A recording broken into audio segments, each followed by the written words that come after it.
So I'm Dave Holtzman, currently PI of the Knight ADRC grant from the National Institute of Health. And it's amazing to see so many people here, most of whom I know and some I don't know. But I think one of the things that we've done each year for the last number of years is to give a current update on just what the Knight ADRC represents as of today, as well as its affiliated components, and then provide some updates of the amazing things that have happened through the Knight ADRC over the last year.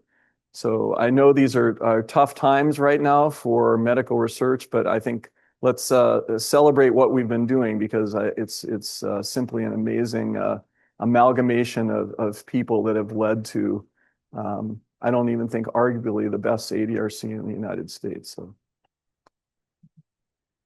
okay, so let's get going.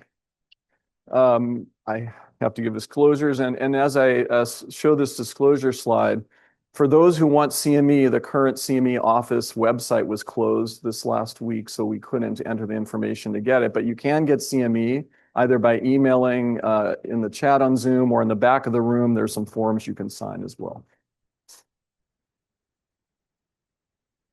Okay, so some of you are familiar with the organization of the Knight ADRC and its affiliated grants, but it's worth going over this each year so that you understand the scope of clinical research and support that these and activities these grants are doing.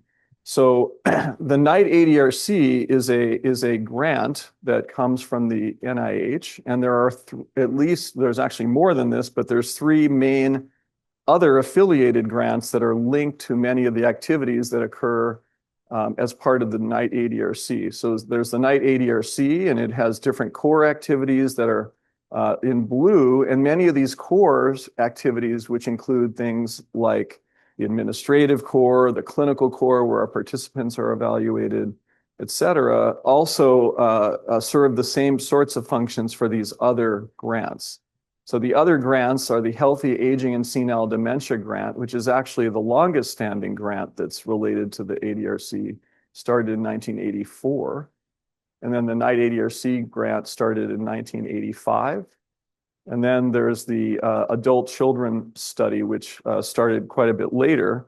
And then the Dominantly Inherited Alzheimer Network grant as well started. All of these have very different but related functions. And so it's important to realize that when we talk about the Knight ADRC, some of the things that it's doing is very related to these other grants. So during the update today, I'll talk about some of the other components of this as well, not just the Knight ADRC. So people have been very, very busy here the last year. The Knight ADRC grant, which has been funded now since 1985, every 5 years, NIH grants need to be renewed to stay active and funded. So many of us were involved in submitting the ADRC renewal a year ago. It was reviewed favorably in the fall, and we think, and we still are believe that the grant will be funded, but because of some of the changes in the administration of the United States, they've imposed several things that we and many others were required to do. So the ADRC grant had to be resubmitted in April, scrubbing it of all DEI-related language. And then even just only a few weeks ago, we had to do something similar to a lesser extent again. And so now we're waiting patiently to hopefully hearing it will be funded. So the funding for this actually ended on April 30th. So we are actually using gift funds to support people that are on this grant transiently. So hopefully this will go away soon.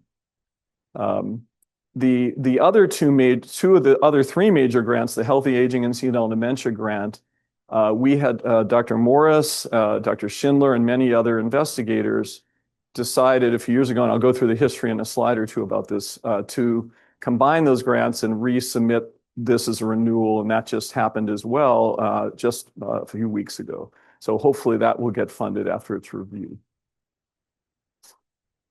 So some of the things that are just relevant for anybody who has NIH grants that, if you didn't know this, some of the current changes that were currently imposed upon us is that WashU has advised us if you do hear of any new awards that you're getting, they need to, and the indirect rate is not the appropriate amount that WashU has negotiated. For example, let's say it's 15%, that we need to put those on hold and let WashU figure out how to get the correct rate. Some of the other notices that have gone out include a notice of civil rights term and condition award, where the language of this notice forbids operation of any DEI programs during the term of new NIH grants. And this is not restricted to the use of NIH funds for this purpose. So this is something that many of us are in active discussions with the department and school leadership. Also, there's an updated NIH policy on foreign subawards. These are being removed from parent NIH grants.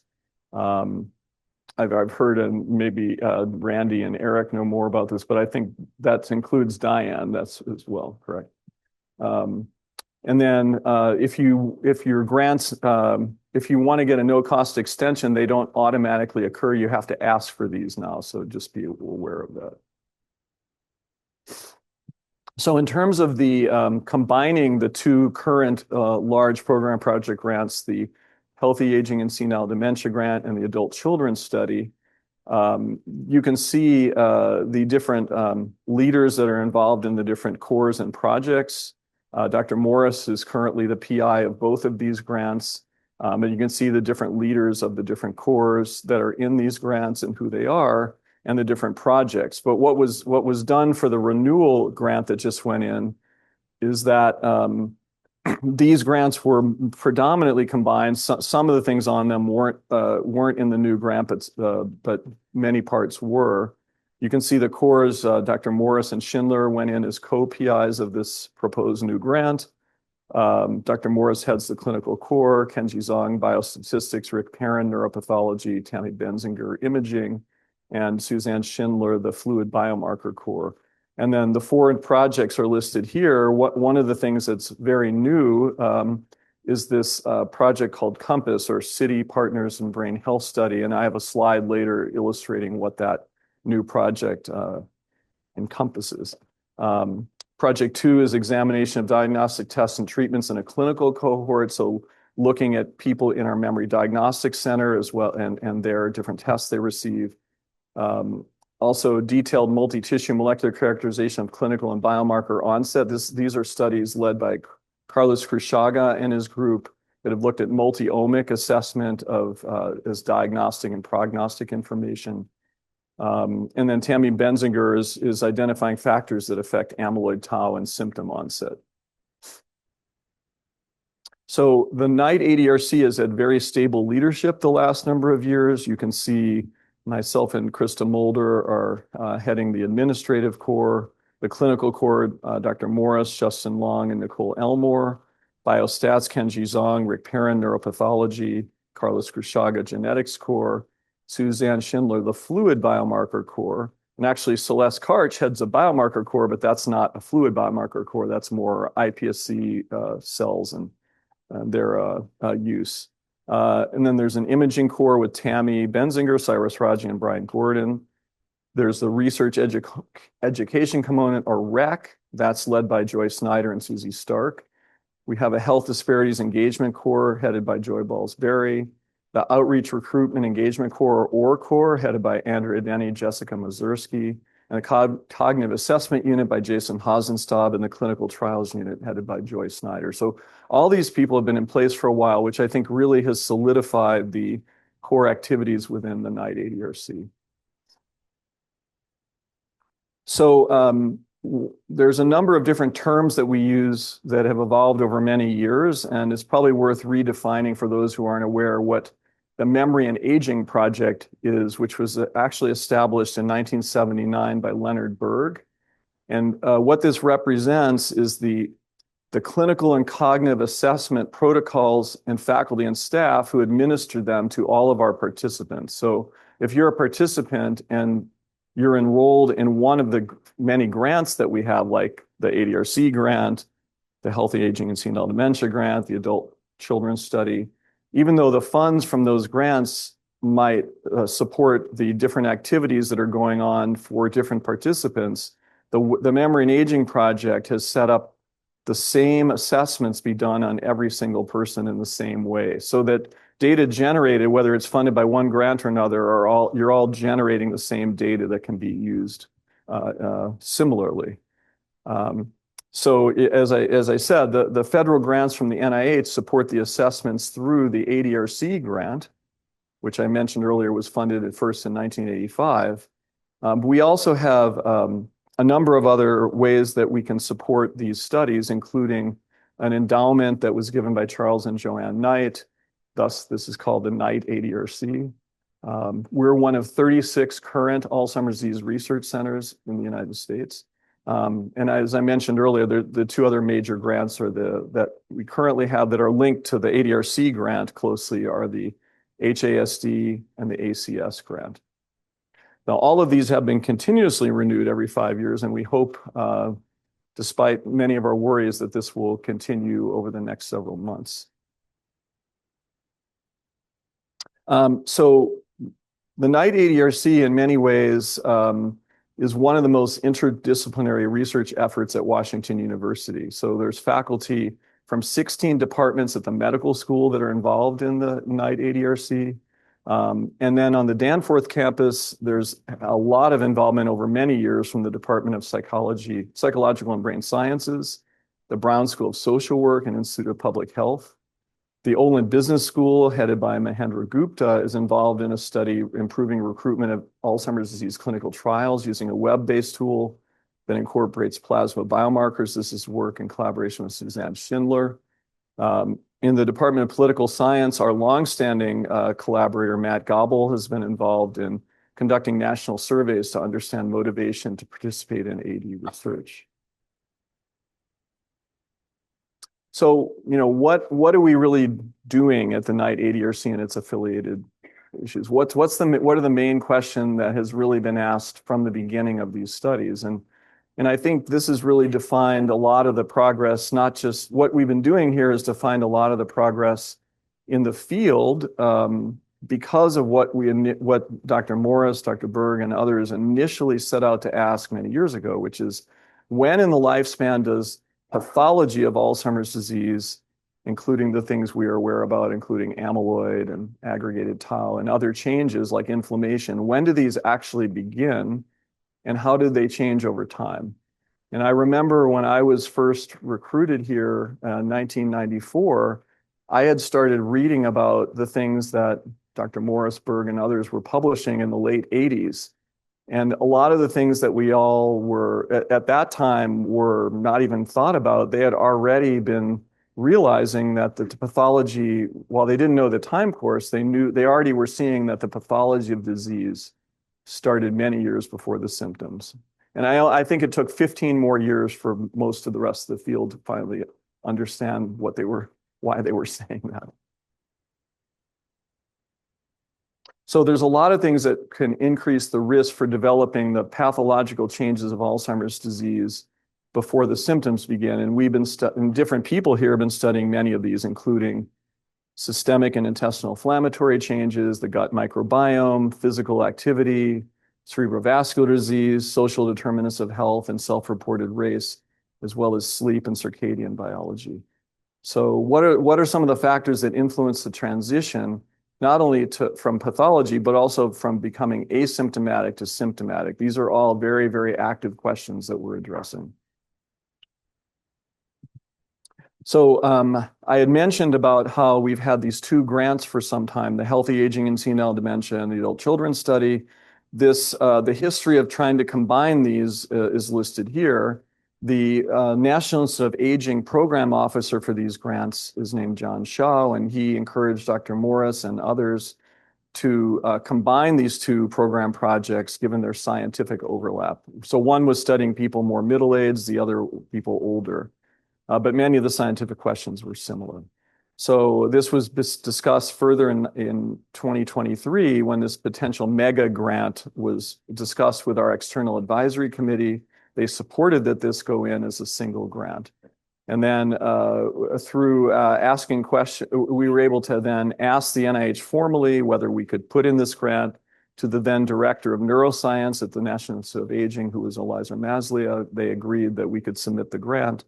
And then this was endorsed. And then finally, as I said earlier, just a few weeks ago, Dr. Morris Schindler and many other involved PIs were able to submit this grant successfully. So fingers are crossed. So these are the grant cycles that we go through to refund these grants. You can see the ADRC grant was just submitted a year ago. We're hoping it should have started already, but we're waiting anxiously. Hopefully any day now we'll hear good news. And then the mega grant was just submitted, and if it's reviewed well and funded the first time, then that would be funded May 2026. So up until last summer, for the last 8 years or so, the funding from the NIH for Alzheimer's disease and related disorders has steadily increased due to members of both sides of Congress and the people of the United States really supporting that this area needed more funding. And so as of last summer, the funding rates for Alzheimer's disease and related disorders grants that was from the National Institute of Aging and some from the NINDS, another agency at the NIH. You can see the funding percentiles, what would be funded. So the average for all grants was 17 percentile, which is very good. I mean, historically, funding for NIH grants going over many years, it might have been good if it was 8–10%, but it was really high up until last summer. And new investigator grants were at the 20th percentile, and newly established investigators, it was even higher. And then for some of the bigger grants, these are not percentiles, but the bottom line is the funding rates were very, very high. So that's obviously changed with the new administration coming into power, where they've essentially blocked most new funding. So right now, most grants, as of even from last summer, that if they went through the National Institute of Aging, which most Alzheimer's disease, the current administration there's been some grants that have come out, new ones, but most have been blocked. And the pay line, even though the fiscal year for the government starts October 1, so October 1, 2024 was our current year, virtually no grants have been funded, even if they've gone through the appropriate, because of the work of the people, the groups like, what's it called, DOGE, this group set up under Elon Musk initially with Trump, has essentially delayed virtually all funding. Now, it's likely that a lot of the funding before the end of this fiscal year will go through, but it hasn't yet.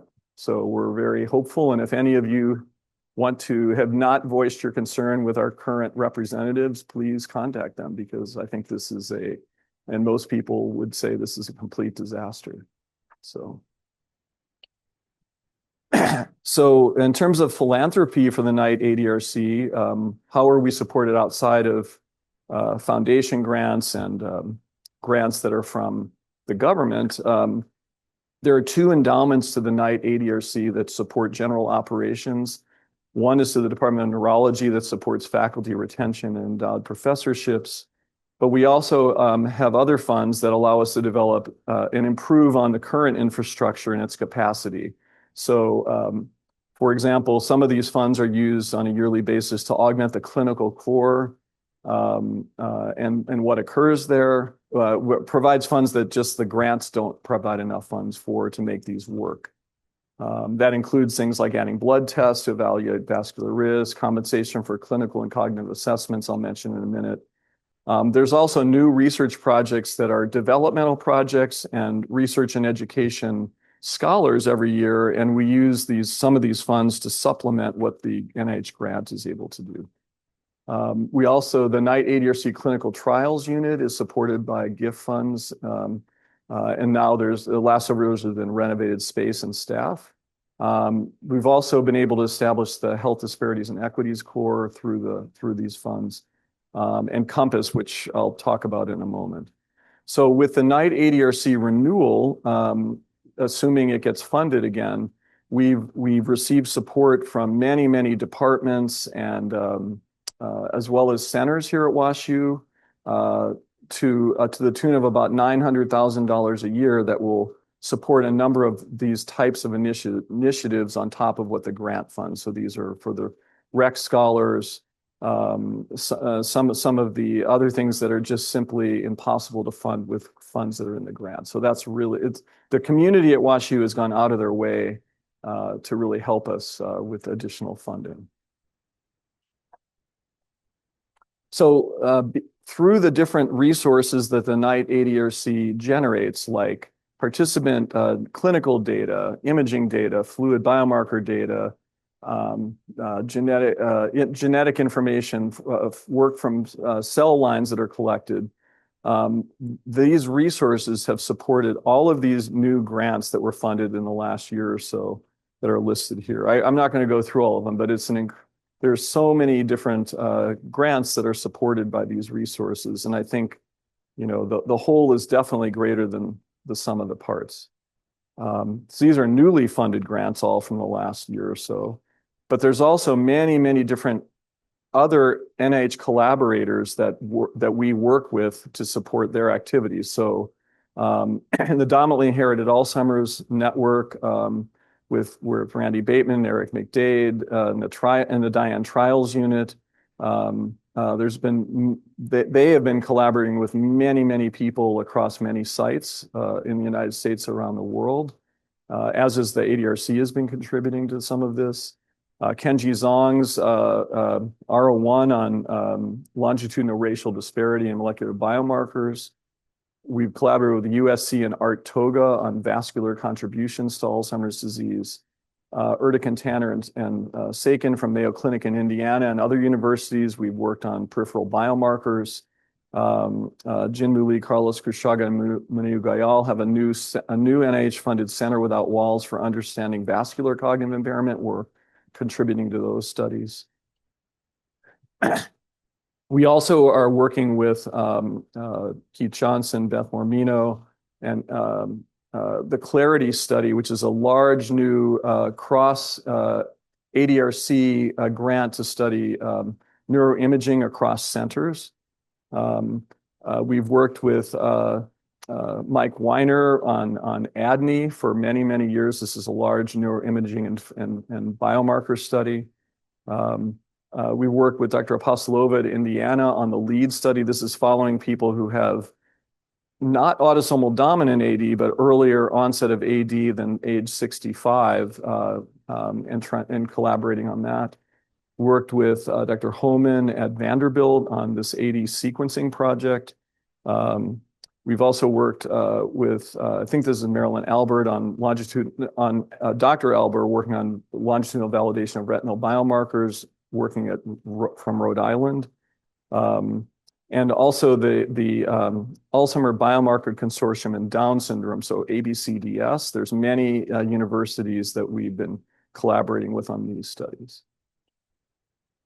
We've shared, if you look at different grants that support outside of both in WashU and elsewhere, which use ADRC data, there's been sharing of data and biospecimens in the last year alone of 102 places. So that is just incredible, plus 17 clinical trials. And there's been 112 publications in the last year that have used ADRC data that have been published. So I talked earlier about the Memory and Aging Project, which is, again, the way that we've set up to do the clinical assessments that is similar for all studies now for many years. Dr. Morris is the director of this. Nicole Elmore is the associate director who oversees, as you can see, all of the nurse coordinators, the social workers, and then the project manager for a variety of different coordination with Megan Lang. We've also have a number of advanced practice clinicians that work in the Memory and Aging Project that Nicole oversees. And then there's all the faculty physician clinicians that are listed here. And then we have the cognitive assessment unit that does all the cognitive testing that is overseen by Jason Hosenstab. So you can see how big of an operation just the clinical assessment component of these grants is. It's very large, and it really needs incredible organization, which Dr. Morris, Elmore, Hosenstab, and many people involved here have been able to do so effectively. So the participants that have traditionally been enrolled in the NIGHT ADRC Healthy Aging and Senile Dementia Adult Children Study, there are currently 895 participants that are enrolled in the Memory and Aging Project for these studies. And historically, and still, the people that are enrolled in these studies, because there are so many different affiliated things that they do beyond being seen clinically, that they have many biomarker studies that I'll go through in a moment. The majority of people who volunteered for these studies are very highly educated. You can see that the average education is 16 years, so means average college education. So while the contribution of all of our participants has really led to some major discoveries in the field, it's also not necessarily representative of the people that live, for example, in St. Louis City or in rural areas or things like that. And the other thing that's interesting about, which I think has also led to a lot of our discoveries, is that the majority of people that we're following are CDR0 or cognitively normal, and we follow them over time. Some, of course, convert to abnormal, but so we have a very large collection of people we're following them during aging. And then we do, of course, have people who are CDR.5 are very mildly demented, and then CDR1 is mildly demented. You can see one of the reasons that there's so many really interesting discoveries have been made is the percentage of people that follow through of our participants with all of these somewhat invasive testing. So amyloid PET scans, 87% of our participants have had amyloid PET scans, 87% MRI, almost 80% LPs. Many people that have had LPs have had as many as 6 already or 7 over the years. This is unprecedented, I think, compared to any other study I'm aware of in Alzheimer's disease. So only recently, as of May of 2024, through a variety of studies that were done here, we decided to give participants compensation or offer compensation for the different studies that they're coming in for. And you can see the different amounts of money that they receive for participating in each different thing.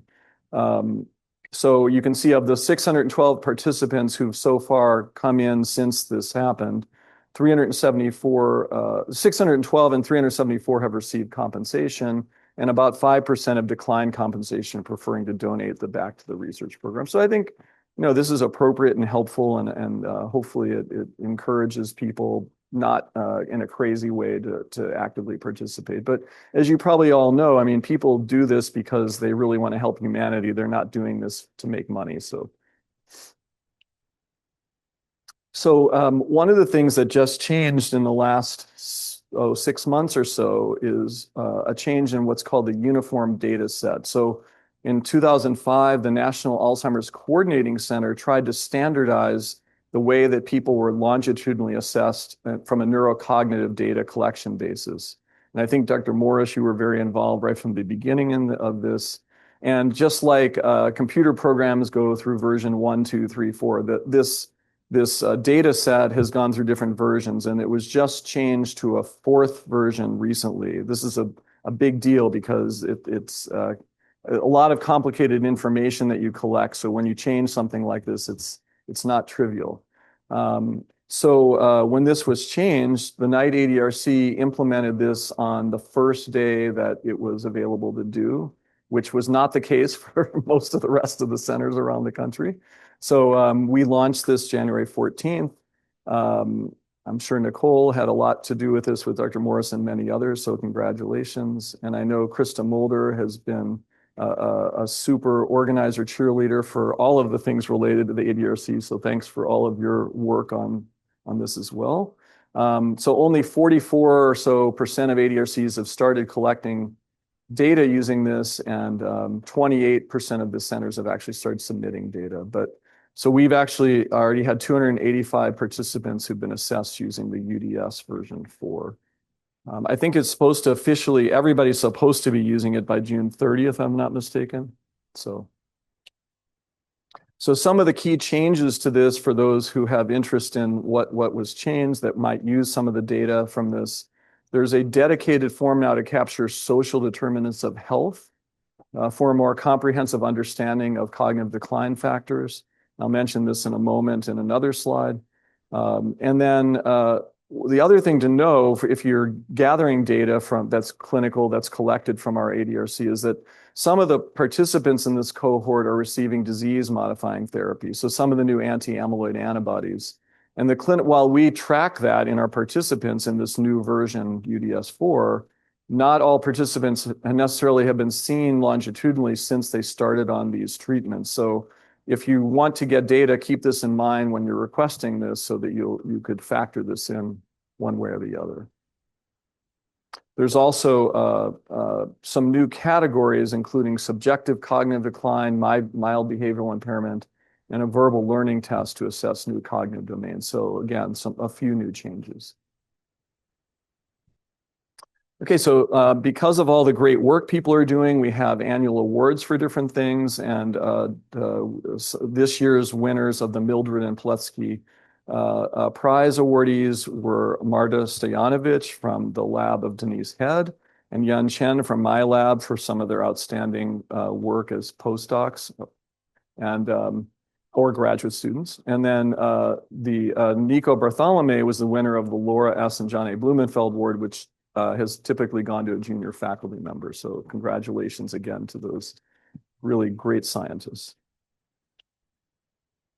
So some of the early stage investigators that the ADRC's program called the Research and Education Corps is supporting our REC. We support the development of junior faculty through a REC Scholars Program. And so we recently announced the new people this year, as well as those from last year that are still ongoing. So Gengqing Chen is from the lab of, mentors are Tammy Benzinger and Carlos Fushaga, Ava Klinman, whose mentor is Andrew Yu, Tom Lin, who I'm mentoring, Emily Wilroth, who's mentored by Jason Hasenstab, Felipe Ribeiro, who's mentored by Marco Colonna, Abi Iyer, mentored by Celeste Karch, Michelle Rudman, and Wade Self were both mentored by myself. So this is a great program where junior faculty really get to, in addition, learning a lot more about the different resources at the Knight ADRC, learn about the different things that can be helpful in moving forward as a faculty member. We also had a new T32 scholar. So these are scholars that are either graduate students or postdoctoral trainees that are supported both from a mentoring perspective, but also for their research with dollars. Include predoctoral trainees Chris Kamita from the Jackrow Lab, Sabrina Clemens from the Music Lab, Carly Robinson from the Gordon Lab, and then postdocs Mary Sprunger from the Jackrow Lab, Samantha Swift from the Karch Lab, and Courtney Walker from the U Lab. So this is great. I think this is the first year that we've had as much potentially financial support, assuming the ADRC grant gets renewed officially. Okay, so just a week or so ago, we had our annual Memory and Aging Project participants meeting, and this has been occurring for a long time, that many people in the Knight ADRC have supported with Dr. Morris leading, and we had 414 participants attend this. It was actually more than that wanted to come, but that was as big as the venue could accommodate, and many of their study partners also came. 12% were Black or African American. We also had 40 Knight ADRC faculty and staff, so thank you all, everybody here who attended. We also had 6 African American advisory board members and their guests. So you can see the speakers were Dr. Morris did an overview of the Knight ADRC. Celeste Karch talked about how the skin biopsies that are done, where her laboratory has set up the ability to convert these skin cells into induced pluripotent stem cells, which have been utilized by her lab and really people around the whole world. Michael Beloy, who's a relatively new faculty member, talked about some of the work he's doing that is on sex-specific genetic precision medicine. Angela Kari, who works with Joy Balls-Berry, talked about the new COMPASS study, and we'll talk about that in a moment. And then Dr. Joy Snyder went over the amyloid immunotherapy clinic in the Knight ADRC, which many of us have been very involved with over the last several years in implementing some of the new anti-amyloid therapies. So I just mentioned the COMPASS project. This is a new project that is submitted as part of the new Healthy Aging and Senile Dementia mega grant. But before this was put in as the project one of this grant, the proposal of this is to enroll 300 community dwelling persons who are over 40, who are both cognitively normal and impaired, they will not be expected to undergo this intense procedures that all of our regular participants undergo. So they won't have to go undergo imaging or CSF biomarker studies. And all recruitment will take place in neighborhoods where people live and work, not here, not at WashU, but in especially more representative St. Louis City's racial, socioeconomic status, education, and comorbid characteristics. So this is exciting. They will undergo blood draws. And as you probably know, there's many different markers in the blood now that are about as accurate as some of the other more advanced techniques that we use. People will receive some compensation for participating. And the idea is to determine when Alzheimer's disease biomarker changes first occur, similar to what we've done in the past, but in this different population of individuals. Look at the course of these changes, look at what factors are involved in transition from asymptomatic to symptomatic. So we'll compare this cohort and their data to the regular cohorts that we've been seeing for quite some time. And they're hopefully, with less burden, will improve retention of participants in these studies. This is some more information about this. The assessment sites will be at the Institute for Family Medicine, at the Youth and Family Center on Cass Avenue in North St. Louis, as well as more locations, including the Betty Jean Kerr People's Health Center and Oak Street Health. So already before the grant was submitted, between just over about a 2-month period, there were 22 participants enrolled, all completed the clinical and cognitive assessments and a blood draw. You can see there were 18 women, 4 men, 21 self-identified as Black or African American, 1 as white. You can see their average age is 71. So I think this will be a really interesting cohort to better understand in relation to who we've studied in the past. We have many, many partners at the Knight ADRC, and I just list some of them here. So the Greater Missouri chapter of the Alzheimer's Association with some of its leadership, Ed Clay and Sarah Lovegreen. The African American Advisory Board, I'll talk about this more in a moment. We have a great ethics committee, Links Incorporated, St. Louis chapter, the Harvey Friedman Center for Aging, the Hope Center for Neurological Disorders, the BJH Foundation, and then many different partners at Washington University. We have great support from our Chancellor, Andrew Martin, from Dean David Perlmutter, the Neurology Department Chair, Jin-Moo Lee, and many, many other department chairs and leaders, including the McDonald Center for Systems Neuroscience and Cellular and Molecular Biology. So we've, just like many of you have heard, one of the things WashU is known for is its collaborative and cultural ability to really cross lines and help each other. That this has definitely been the case for the ADRC. We also have a lot of assistance from Washington University Advancement and Media Relations, so Pamela Henson, Will Arvin, Christy Chan, Emily Wozniak, and Jessica Church, and super helpful in fundraising and other activities. Then we have a lot of donors and friends, and some of whom include the Knight family, Roger and Paula Riney, Daniel Brennan, David and Betty Farrell, Reuben and Barbara Morris and their family, the Poletsky family, and the Blumenfeld family. So there's too many to even say here, but we have had great philanthropic support. So since 2000, we've had a simply outstanding African American advisory board, and this board, many people who are involved are here, provides counsel on cultural sensitivity and outreach strategies, encourages research participation by African Americans, and it represents our research mission really to the whole community. So We have area leaders involved in this in education, diversity, the clergy, community advocacy, healthcare, and media communications. The current chair is Pastor Douglas Petty. Vice chair is Reverend C. Jessel Strong. And you can see the many other members who are prominent people at the WashU and outside of WashU community. So it's been super, super helpful and really educational, I think, for everybody who's been involved in this. So we just had the 19th annual Norman R. Say lecture in the fall of last year. This, I think, Dr. Morris can correct me if I'm wrong, but I think this is the only annual lectureship at Washington University that is related to the African American community directly. So this has been an amazing lectureship over the years. Robert Turner was our speaker this last year. He was an associate professor at George Washington University. He's a former NFL player, and he talked about applying a community-focused approach to conduct brave health and aging research with Black men and former NFL athletes. We haven't yet announced who the 20th Say lecture is this coming fall, but so keep tuned and hopefully you'll hear soon.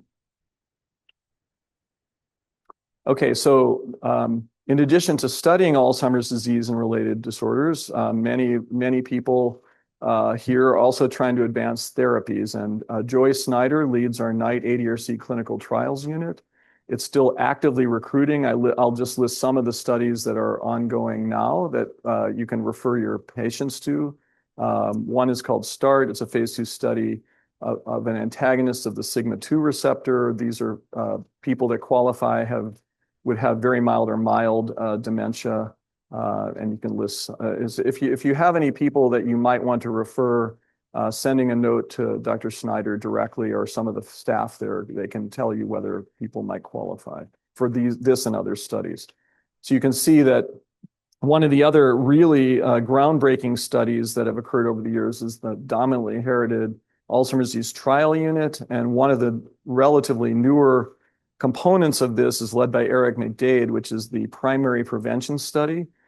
This is a phase 2/3 primary prevention trial that's led through a collaboration with Washington University and Eli Lilly with the entire dominantly inherited Alzheimer's disease network. What it's doing is it's evaluating an anti-amyloid antibody called remternetug, which is very similar to a currently approved anti-amyloid antibody called donanemab. And this investigational antibody targets amyloid beta, a particular form of it, but it's being, in this trial, it's being given to people that have very minimal amounts of amyloid in the brain. And the real goal is to see if you can block further amyloid accumulation, because when you get people who are very early like this, it would take many more years before they become impaired. So I think, Eric, the trial is probably for 5 years, something like that. Yeah. Okay. So, and I know you have enrolled some participants in this already, which is really exciting. And just for those who, just because I think it's interesting and helpful to know the impact of Washington University, this drug really was invented by a former postdoc in my lab who's at Eli Lilly now for many years, Ron D'Amato. So that's exciting. All right. So we've also been really active in treating patients with some of the newly developed anti-amyloid antibodies through our experience in clinical practice at what we call the Memory Diagnostics Center, which again, Dr. Morris started in the 80s, 87, 88. So this, as you may have heard, about almost a little less than 2 years ago, the first anti-amyloid antibody was approved by the FDA and covered by insurance. That was lecanemab or Leqembi. This is only for people with very mild symptomatic Alzheimer's disease. They must have evidence of amyloid plaques in the brain with a positive amyloid PET scan or CSF results, and some people are even using blood testing for qualification. And you can't have contraindications to a brain MRI or evidence of brain bleeding or edema that's beyond any kind of certain point to be on the trial.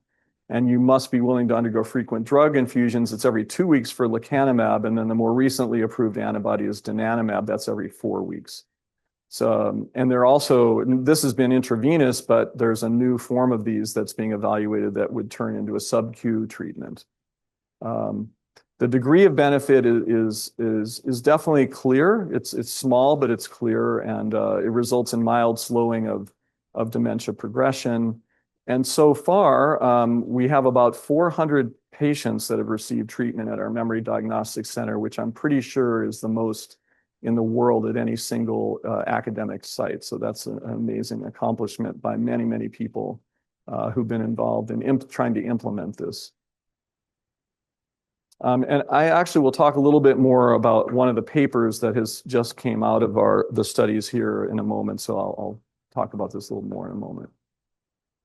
So I wanted to spend the last few minutes just talking about some of the many scientific advances that have come out of the NIGHT ADRC, all within the last 12 months. And so I could only come up with some. I don't have time to go through everything that's come out, but I'll try to highlight some of these. And I think what's exciting when I put this part together is, as I show you these, I think if you highlighted the entire ADRC program in the United States, I think many of these that I'm showing you now would be on that list. It's pretty amazing what's happened in the last 12 months. So many of you are probably aware that there's now blood tests that have been created by different groups, including here, that involve measuring different things that tell you whether someone has amyloid in the brain. And these tests are very, very good. But we never have had a blood test that can tell you how much neurofibrillary tangle or tau pathology there was in the brain until now. And this work from Kantahori and Randy Bateman's group, together with many other collaborators here, has been able, just published very recently, a paper in Nature Medicine showing that the levels of this fragment of tau called MTBR, microtubule binding region of tau, 243, in the blood strongly correlates with how much tau pathology by tau PET scan. So this I think will change. This will be a major new, ultimately within the next year or so, clinically available test. I think that will really add a lot to our armamentarium for diagnosis. It'll be used in clinical trials and hopefully prognosis as well. So this is a major, major advance. So Bo Ansis, along with Julie Wish, with many others here and elsewhere, have been looking at the biomarker changes that occur in Down syndrome. As you probably all know, everybody with Down syndrome at some age, virtually 100% develop Alzheimer's type pathology, and then at a later time develop dementia, typically with an average age in the 50s. And what they did is they found some of the biomarker changes that were occurring with amyloid and tau were very similar to what occurs in late onset Alzheimer's disease and in dominantly inherited Alzheimer's disease, with a few exceptions.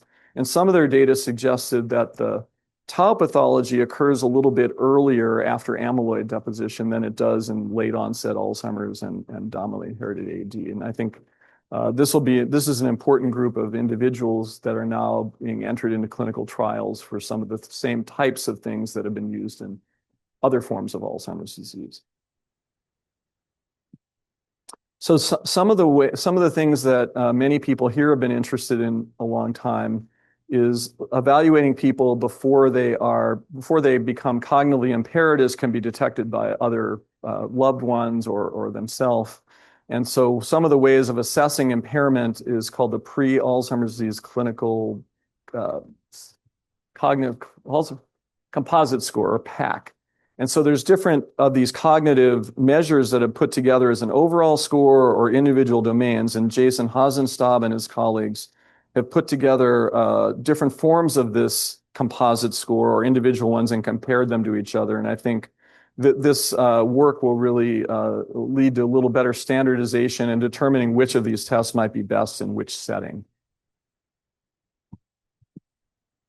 Cyrus Raji, Tammy Benziger, and their colleagues have been studying the effect of obesity on Alzheimer's disease potential changes in the future. And one of the things that Cyrus's group has found is that if you look at a neuroimaging marker of inflammation called DBSI, is that this starts to change in people with excessive abdominal adiposity beginning in their 40s. And this might be something that contributes to higher risk of dementia of different types that occurs later. And I think this is a really interesting finding. So one of the main goals of the dominantly inherited Alzheimer's disease network, in addition to studying the time course of disease and studying new genetic factors, was also to develop treatment strategies. And the dominantly inherited Alzheimer's disease network treatment unit, headed by Randy Bateman and many people involved across the world, ended their initial trials a few years ago of trying to delay the onset of cognitive impairment in people that already had amyloid deposition. And the initial few years of the study, not enough people had progressed to really make a conclusion as to whether some of the therapies were working. But in this paper that just came out, which was a secondary analysis of people that have been treated, some of whom up to almost 10 years with anti-amyloid antibodies, suggests that there is a delay of cognitive decline by about 50%. So this is a huge, major result that I think when some of the people who don't know what they're talking about in the field say, oh, well, these things don't do anything, this is like really compelling. Obviously, it still needs a real randomized controlled trial to ultimately prove this, but I think this is really important information that's out there now showing that there really are going to be ways likely to delay the onset of disease. So in the clinic that was developed here to treat patients with anti-amyloid antibodies and other therapies, this paper was just published, first author Madeline Paczynski, as well as major contributions from many people, including Suzanne Schindler and Joyce Snyder, and many of us involved in this.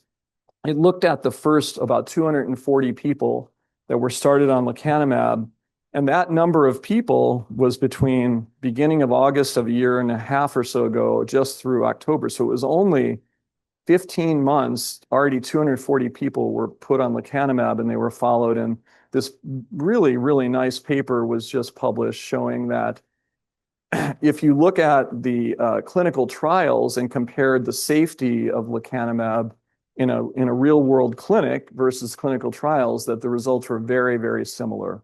Meaning that if you set up things properly to follow people and monitor them carefully, that the risk factors or the risk were not different than what's been reported. So about a little more than 20% of people developed some kind of amyloid-related imaging abnormalities, the majority of which were asymptomatic. About 5% had some symptoms, but only 2 people out of 240 developed severe symptoms, needing to be hospitalized temporarily. And I think only one of them didn't completely get back to where they were. So I think it doesn't mean that this medicine is completely safe, but I think this can be monitored. This can be administered in a very rational way and a safe way. And obviously the whole field's trying to develop safer medications, but I think this is a great team effort by many people to get this information out there. So one of the things that has been implemented, as I mentioned earlier, for clinical assessments is called the UDS version 4. So it's a gathering information from our participants to evaluate them. And one of the things that was just added to this was contributed to by Joy Balsberry and people from many other institutions that introduced social determinants of health information into the implementation of the uniform data set. So I think this is a really nice addition to the information that we can do more research on this kind of issue. So I'll talk a little bit about sleep and circadian biology findings. So Brendan Lucy has been working for some time trying to translate some of the findings that I think my lab probably showed for the first time, that in animals, that wakefulness and sleep are linked with some of the proteins that are linked to Alzheimer's disease. And one of the systems that regulates the levels of both sleep, amyloid, and tau is called the orexinergic system, or orexin. This is a molecule made in the hypothalamus, and it regulates wakefulness. And what Brendan showed in this paper is that the levels in the spinal fluid of orexin directly correlate with the levels of amyloid beta 40 and 42. it argues that some of the findings that we initially was just seen in animals are also seen in people. It's quite interesting. Eric Music has a paper in Press in Nature Neuroscience that's coming out in the next few weeks, where Patrick Sullivan, a graduate student in his lab with many others, ended up finding that many genes we know are regulated by their circadian rhythm. But if you look at animals that have Alzheimer's pathology, in this case amyloid pathology, the rhythm of many of these genes in astrocytes is very disrupted. But there's other genes when you get amyloid in the brain where rhythms start happening where they weren't happening before. So really interesting biology going on in terms of circadian regulation of gene expression in the setting of disease. Our lab, in a paper led by Samira Paraskar, just published a few weeks ago that a molecule that regulates sleep called lemborexant, which is an orexin receptor antagonist, it's used for sleep in humans, but what we found is that if you give this to animals that develop tau pathology and neurodegeneration, it strongly attenuates the degeneration and the amount of tau pathology. And this is something that there's already some trials that have been initiated in preclinical Alzheimer's disease with similar molecules, and maybe there'll be something in the future tried like this in people who have very mild symptomatic AD. Carlos Cruchaga's group has published some amazing papers last year. This is just one of them where they've looked at using multi-omic techniques, what different the identification of different genetic variants that alter the level of different proteins, looking in a very unbiased way. And they ended up finding a number of genes and proteins that some of which had been previously found, but others not, that are related to the inflammatory response as well as to the endosomal lysosomal system. So I think this is a really cool finding, lots of which can be followed up on. So Celeste Karch has also published a number of papers, but one that I think I'll highlight is one where she and her group have looked, they've been producing banks from fibroblasts producing iPS, induced pluripotent stem cells. But most of these collections that she's collected, that she's distributed to many people around the world, have come predominantly from Caucasian populations. But she's now established a large number with other people of a cell bank where many of the donors for these cells are from African ancestry, which is really exciting because there's probably, we know there's definitely differences in genetics and risk for AD, ADRD in different populations. There was a paper just published in Science by Andrew Yu's lab in developmental biology with many collaborators here at WashU and elsewhere, which is really, really exciting. Andrew's lab has been a pioneer in being able to take skin cells and directly convert them to nerve cells. And the cool thing about this is that those cells, when you use his method, retain the age of the cell from which they came. So if it comes from a 20-year-old versus an 80-year-old, the characteristics of the cell can retain that aging phenomenon. And what they found is just by culturing these cells from different people with controls or late onset Alzheimer's disease, that these cultures actually developed amyloid deposition, much more so if they came from people with Alzheimer's disease, as well as tau pathology. I think this offers a really new way to study mechanisms of disease and potentially develop treatments. And this paper, there's an organization called the Cure Alzheimer's Fund that supports a lot of research, basic research on Alzheimer's disease. And this paper just won this year's Morby Prize, which was considered by people who are funded by that organization, the best paper of the last 2 years. So pretty cool.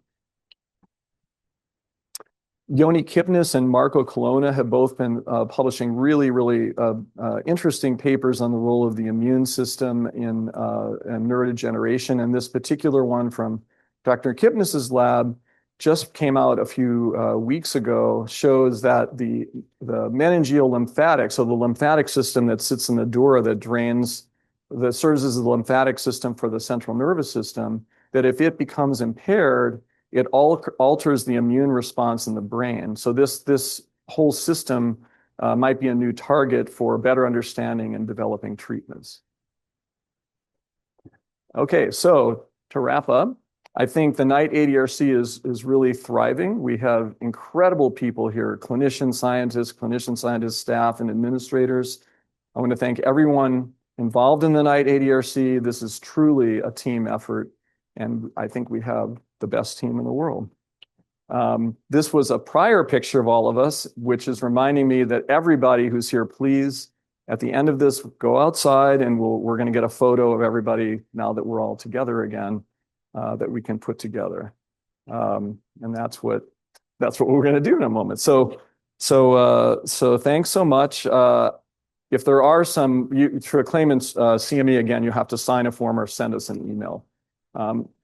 There's probably not time for questions so that we can all get the photo outside. So thank you very much.